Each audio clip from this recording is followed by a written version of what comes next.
Today's Professionals brought to you by The Basement Doctor.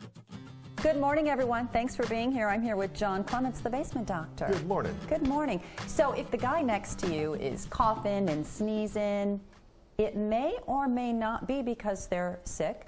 It could be mold. Could be, or it could be that they're sick because of mold. Okay. You know, people usually don't complain about catching a cold or the flu in the summertime. Right. Okay, you're outside more often.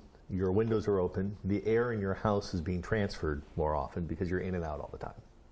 Wintertime comes and we have to spend the almighty dollar, you know, on heating our house.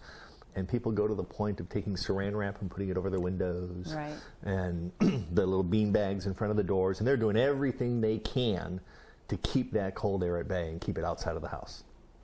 Well, in essence, what they're doing is they're trapping themselves in this little aquarium here, this little incubator, that whatever air is in that house they're trying to keep, you know, and which I get, and that's good to some degree.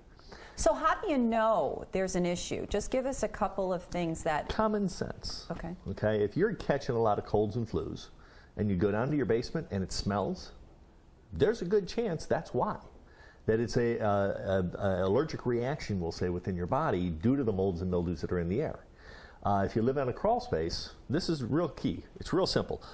Open the door, put your head halfway in it, just hover over it, Okay. and breathe. If it stinks, you got a problem. If you got that musty dirt smell, there's mold in the crawl space. What if you don't smell anything? Could there still be an issue? There could be, but usually, and I'm going off my wife's test, you know, women have a much better nose than men.